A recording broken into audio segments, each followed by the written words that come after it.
So let me give you just a quick sort of little explanation of the circus and a backstory on the circus. So as we enter the circus and we pass through the main marquee, which is not up yet, but it will be arriving shortly, you've entered into Carolwood Park.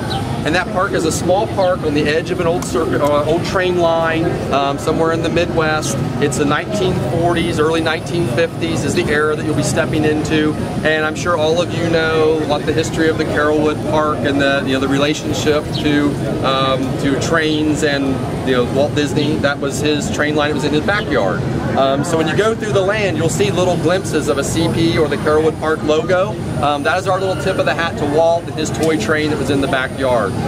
So Carolwood Park is the setting.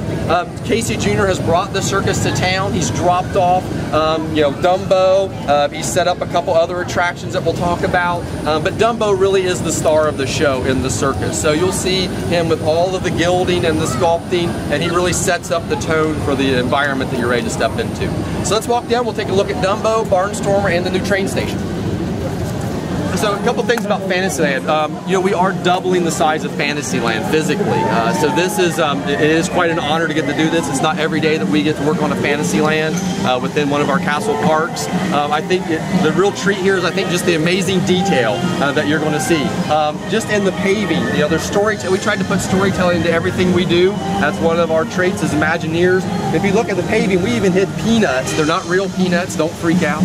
But there are peanuts even hidden here in the hardscape of the area development. You'll see animal tracks that help support that story about the circus coming to town.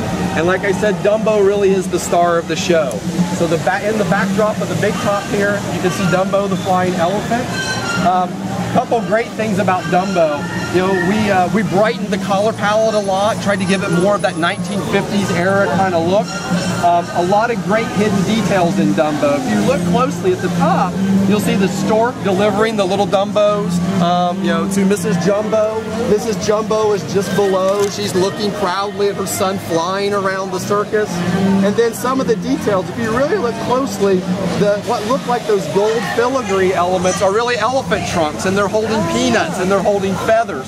So there's a lot of double reeds that we work to hide in the ornamentation of the attraction.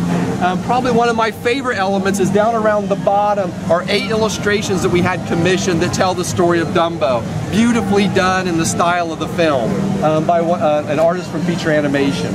So we tried to add a lot more color.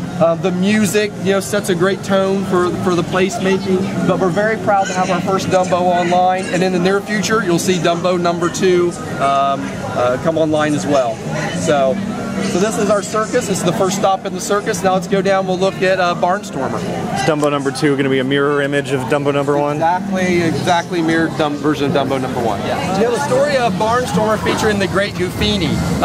The circus always has its stars. Like I said, Dumbo is the star of the Storybook Circus, so you always have your B acts, right? So Goofy is sort of the tag-along of the circus. He's not the big star that Dumbo is. So when you see everything carved and beautiful for Dumbo and this pristine paint, Goofy's barely keeping it together over here in his act. He is the stuntman of the circus. He does all kinds of acts. He jumps over sharks. He wrestles bears. He juggles tigers over Niagara Falls. It just so happens that today, the day you are here, he is performing his aerial acrobatics and the Barnstormer. So you get to board the little plane here, go up the lift hill and take off on a high-flying adventure through the sky. He's not such a great pilot. He does run through the billboard. He runs through the lift tower. But this is a great rite of passage coaster for our younger guests, our families. We're really, really happy with it. But this is Barnstormer featuring the Great Goofini. And there's some great details. As we walk by and look at the train station, look up the cube. You'll see his rocket from his rocket gag, or his rocket stunt, where he straps himself to a rocket and tries to shoot himself into the air. There's even a cannon that looks like he just shot himself across the path and through the target over here to the left. So some great detail up the queue and storytelling as part of Barnstormer. Let's walk down, we'll take a look at the train station. Carolwood Park at the very beginning of the tour. If you look up on the clock here, you can see this. That was the Walt logo from his old rail line. So it sort of sets the tone for the train station. This is the Fantasyland Station. This is where you will enter in to board the Walt Disney World Railroad. You see the trains pulled up here as we're here right now, taking on passengers. So this is a working station here in the front, but in the back, coupled with the train station, is our set of restrooms, which are designed to look like an old roundhouse.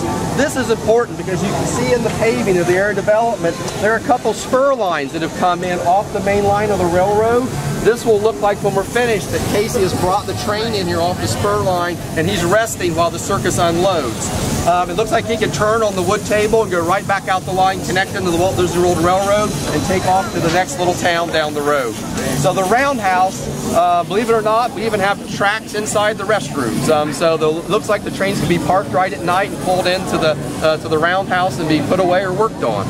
But some great theming here. You can see that 1930s era style brick, Midwest kind of brick, really sets the tone and a great backdrop for the circus coming to this little town on the edge of the rail line.